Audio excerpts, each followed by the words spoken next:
नमस्कार, मैं हूं शम्स ताहिर खान और आप देख रहे हैं वारदात। कोरोना ने हमें क्या कुछ नहीं दिखाया। अस्पतालों में, घरों में तड़पते बिलखते लोग, लोगों की उखड़ती सांसें, अपनों की लाशें, शमशान कब्रिस्तान के बाहर लंबी लंबी कतारें, पानी में तैरती बेकफन लाशें। अब इसी कोरोना काल की एक और अफसोसनाक तस्वीर सामने आई है। बेंगलोर के एक मुर्दा घर में 2 लाशें मिली हैं। ये लाशें पिछले 1 साल से इस मुर्दा घर में बंद पड़ी थी। वो तो इस मुर्दा घर की सफाई का ख्याल आया, तब जाकर सफाई कर्मचारी मुर्दा घर के अंदर दाखिल हुए और इस तरह इन दोनों लाशों का राज दुनिया के सामने फाश हुआ।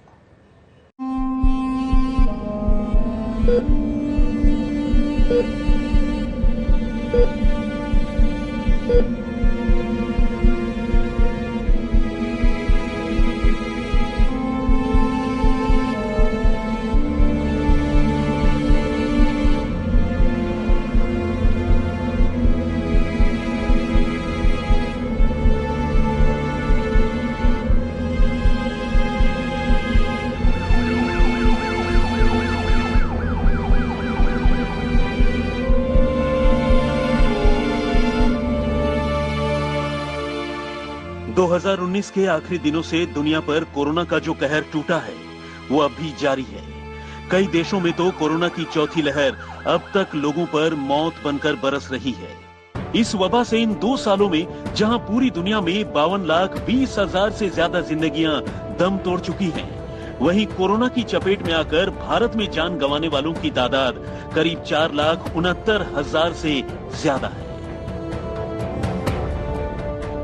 एक साथ इतने लोगों के बीमार होने और इतनी मौतों के सामने अच्छे से अच्छा सिस्टम भी धराशायी हो सकता है। लेकिन जरा सोचिए, अगर सिस्टम की कमी से कोरोना से हुई मौत के बाद किसी का अंतिम संस्कार ही न हो और वो लाश साल भर से भी ज्यादा वक्त से अस्पताल की मोर्चरी यानी मुर्दा घर में पड़ी पड़ी यूं ही अपनी बारी का इंतजार करती रहे, तो फिर इसे आप क्या कहेंगे?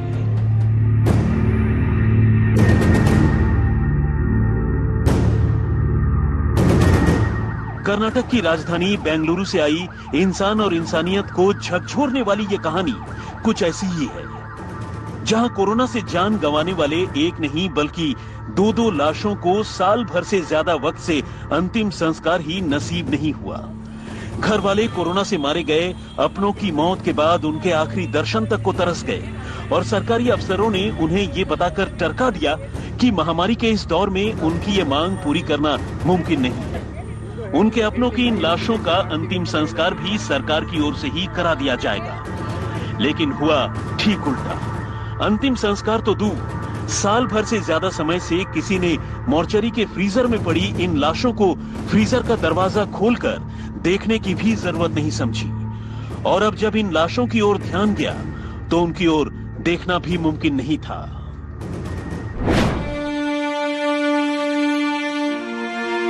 बेंगलुरु के राजाजी नगर की रहने वाली दुर्गा कोरोना की पहली लहर की चपेट में आकर जान गंवाने वाले लोगों में शामिल थी।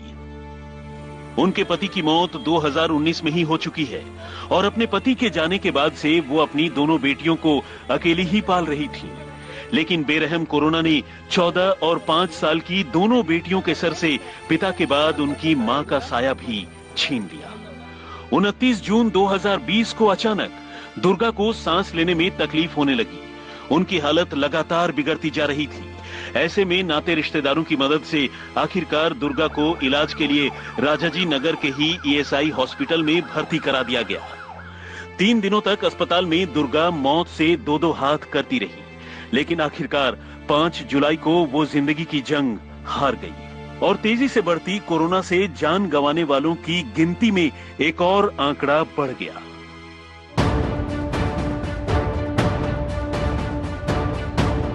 दुर्गा के घर वालों की माने तो तब अस्पताल प्रशासन ने उन्हें सरकार की ओर से ही दुर्गा की लाश का अंतिम संस्कार किए जाने की बात कही और उनकी मौत के सबूत के तौर पर उनकी बेटियों को मां का डेथ सर्टिफिकेट भी थमा दिया।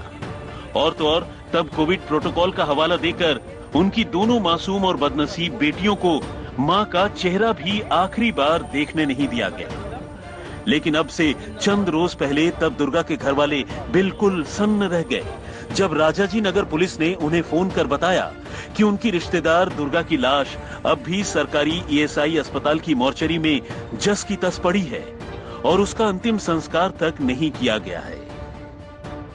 ಅಡ್ಮಿಟ್ ಮಾಡ್ಕೊಂಡ್ವಿ ಸರ್ ಆಡಿ 4 ಡೇಸ್ ಅಷ್ಟೇನೆ ಅವರು ಎಕ್ಸ್ಪೈರ್ಡ್ ಆದರು ಸರಿ ಅವ್ರು ಕೋವಿಡ್ ಅಂತ ಗೊತ್ತಲ್ಲ ಅವರಿಗೆ ಅದೇ ಬಾಡಿ ನಮಗೆ ಕೊಟ್ಟಿಲ್ಲ ಸರಿ ನಾವು ಮನೆಗೆ ಬಂದ್ಬಿಡ್ವಿ ಅಷ್ಟೇ ಮತ್ತು 2-3 ಡೇಸ್ ಏನೋ 4 ಡೇಸ್ ಎಲ್ಲ ಏನು ಅನಿಸಿದೆ ಅವಾಗ BJP-ಯಿಂದ ಫೋನ್ ಬಂದ್ಬಿಟ್ಟು ನಾವು ಇದು ಮಾಡಿದ್ದೀವಿ ಅಂತ ದಫನ್ ಆಗಿದೆ ಅಂತ ಹೇಳಿದ್ರು ಹಾಗಾಗಿ ನಾವು ಒಂದು ವರ್ಷ 15 ತಿಂಗಳಾಯಿತು ಕರೆಕ್ಟಾಗಿ 15 ತಿಂಗಳಾಯಿತು ಜುಲೈ 2nd ಔಟ್ ಸಿಕ್ಕಿದ್ವಿ ಇದಾಯ್ತು ಅಂತ ಹೇಳಿದ್ರು ಸರಿ ಅಂತ ನಾವು ಇದು ಮಾಡಿದ್ವಿ ಈಗ 3 ಡೇಸ್ ಒಳಗಡೆ ನಮಗೆ ಫೋನ್ ಬರ್ತಾ ಇದೆ।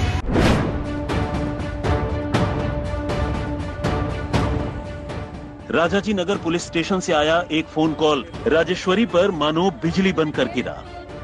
फोन करने वाले ने बताया कि उनके पिता मुनि राजू, जिनकी मौत 2 जुलाई 2020 को कोरोना के इलाज के दौरान ईएसआई अस्पताल में हो गई थी, उनकी लाश का अब भी अंतिम संस्कार नहीं हुआ है और तब से लेकर अब तक राजाजीपुरम के ईएसआई अस्पताल की पुरानी मोर्चरी में उनकी लाश ज्यों की त्यों पड़ी है। कुछ देर के लिए राजेश्वरी को ये समझ ही नहीं आया कि वो इस फोन पर कैसे रिएक्ट करे, लेकिन फिर जैसे तैसे उसने खुद को संभाला और अस्पताल पहुंची तो पता चला कि ऐसी खबर सुनने वाली वो अकेली नहीं है, बल्कि उनकी ही तरह एक और भी परिवार के साथ कुछ ऐसा ही हुआ है। सितम देखिए कि मुनि राजू के घर वाले उनकी बरसी तक मना चुके थे। इस साल 2 जुलाई को उनकी याद में घर में खास पूजा अर्चना भी की गई थी, लेकिन अब 470 दिन बाद उन्हें ये पता चला है कि मुनि राजू का तो अंतिम संस्कार ही नहीं किया गया और उनकी लाश मोर्चरी में ही पड़ी रह गई।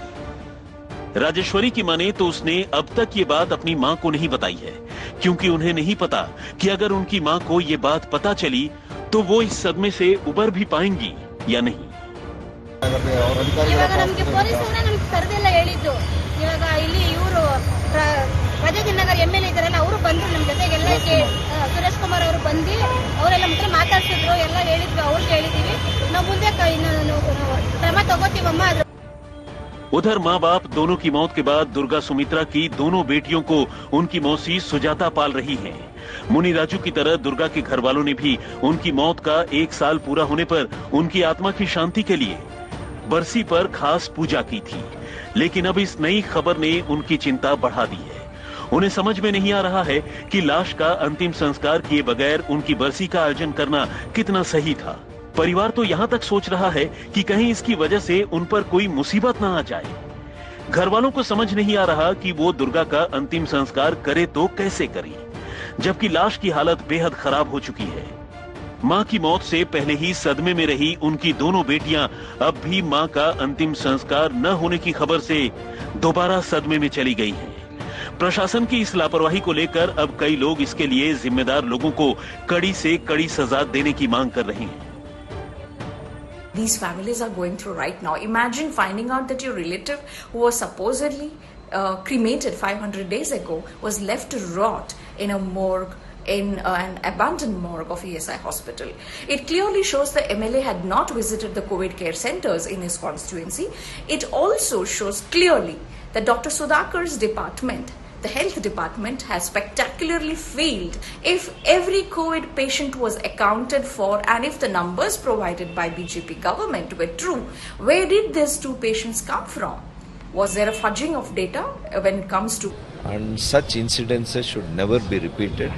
This is a very, very sorry state of affairs. I will also speak to the BBMP officials and all the senior officials of the Labour Department to ensure that they should not be showing this kind of a carelessness, especially while handing over the bodies. अब सवाल यह है कि आखिर करीब 15 महीनों से इन लाशों का अंतिम संस्कार क्यों नहीं हुआ? कैसे ये लाशें इतने दिनों से अस्पताल की मोर्चरी में पड़ी रह गईं और किसी ने इन्हें देखा तक नहीं? तो ईएसआई अस्पताल के सूत्रों ने इसका जवाब दिया है। अस्पताल का कहना है कि उनकी पुरानी मोर्चरी में एक साथ 6 लाशों को रखने का इंतजाम था, लेकिन बाद में बढ़ती जरूरतों को देखते हुए सरकार ने एक नई मोर्चरी बनवाई और इसी कोविड काल के दौरान नई मोर्चरी का इस्तेमाल शुरू किया गया, जबकि पुरानी मोर्चरी बंद कर दी गई। लेकिन लापरवाही की हद ये रही कि मोर्चरी को बंद करते वक्त मुलाजिमों ने वहां पहले से रखी लाशों को फ्रीजर खोलकर चेक करने तक की जरूरत नहीं समझी और 2 लाशें बंद मोर्चरी में ही पड़ी पड़ी इतनी बुरी तरह सड़ गई कि अब उन्हें पहचान पाना भी मुश्किल हो रहा है। बाद में अस्पताल के मुलाजिमों ने ही किसी तरह इन लाशों के साथ मौजूद टैग्स को देखकर उनकी पहचान की। जब इतने दिनों के बाद पुरानी मोर्चरी को साफ सफाई के लिए खोला गया तो उसमें सड़ रही इन लाशों का पता चला। फिलहाल इन 2 लाशों की इस कहानी ने पूरे शहर को झकझोर दिया है। कोरोना काल में जिंदा लोगों के साथ इलाज के दौरान लापरवाही के बहुत से मामले सामने आए, लेकिन इंसान अपने ही जैसे किसी इंसान के मरने के बाद इतनी भयानक लापरवाही कर जाएगा, ये सोच पाना भी मुश्किल है। इस वारदात को लेकर ईएसआई अस्पताल के साथ साथ बृहद बेंगलुरु म्यूनिसिपल पालिका की भूमिका पर भी सवाल खड़े हो गए हैं। कैमरा पर्सन मधु के साथ नोलन पिंटो, बेंगलुरु, आज तक। कोरोना एक बार फिर से नई शक्ल में हम सबको डराने की कोशिश कर रहा है। इस बार इसकी नई शक्ल का नाम दिया गया है ओमिक्रॉन। हालांकि दुनिया भर के वैज्ञानिकों की राय ओमिक्रॉन को लेकर अलग अलग है, लेकिन यह कितना खतरनाक है, कितनी तेजी से फैलेगा भी या नहीं, भारत में इसकी क्या स्थिति है, आइए जानते हैं पूरी विस्तार से।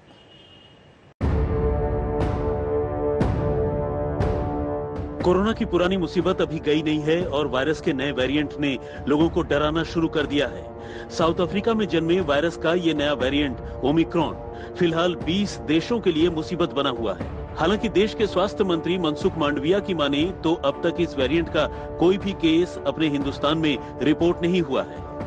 ओमिक्रॉन वेरिएंट अभी दुनिया के 14 कंट्री में पाया गया है और यहाँ उसका अभ्यास हो रहा है। इंडिया में अभी उसका कोई केस रिपोर्ट नहीं हुआ है। हालांकि इस बात को लेकर बहुत निश्चिंत भी नहीं हुआ जा सकता। वजह ये कि अभी भी विदेशों से आने वाली फ्लाइट्स पर कोई रोक नहीं लगाई गई है। ये और बात है कि बाहर से आने वाले यात्रियों के लिए नए डूज एंड डोंट्स बना दिए गए हैं और अब इसे लेकर भी मुसाफिरों को नई मुसीबतों का सामना करना पड़ रहा है। उधर वैज्ञानिकों का कहना है कि ओमिक्रॉन वेरिएंट बहुत तेजी से फैल रहा है। कोरोना के पिछले वेरिएंट के मुकाबले ये ज्यादा संक्रामक है। वैज्ञानिकों ने आगाह किया है कि वो ज्यादा परीक्षण और डेटा के बगैर सुनिश्चित नहीं हो सकते हैं, लेकिन अब तक के सबूत चिंताजनक हैं। जब पहली बार कोरोना वायरस ने दुनिया में कदम रखा था तो वो चीन में था। वहीं से अलग अलग फ्लाइट से होता हुआ वो पूरी दुनिया में फैल गया। इतना बड़ा उदाहरण होने के बावजूद भारत ने फिलहाल विदेशों से आने वाली फ्लाइट्स पर रोक नहीं लगाई है। हालांकि कई राज्यों ने केंद्र से अंतर्राष्ट्रीय उड़ानों पर बैन लगाने की मांग की है। सरकार ने साउथ अफ्रीका, बोत्सवाना और हांगकांग जैसे देशों से आने वाले यात्रियों की जांच की बात कही है। इसके लिए एयरपोर्ट अथॉरिटीज को एडवाइजरी जारी कर दी गई है। इस एडवाइजरी के मुताबिक वो देश जहां ओमिक्रॉन वेरिएंट से पीड़ित मरीज मिले हैं, वहां से आने वाले यात्रियों को आरटी-पीसीआर टेस्ट किया जाना जरूरी है। आरटी-पीसीआर टेस्ट नेगेटिव आने पर यात्रियों को 7 दिन के लिए घर में क्वारंटीन किया जाए और फिर 8वें दिन फिर से आरटी-पीसीआर टेस्ट करने की बात कही गई है। आज तक ब्यूरो। तो वारदात में फिलहाल इतना ही, मगर आज तक पर खबरों का सिलसिला लगातार जारी है।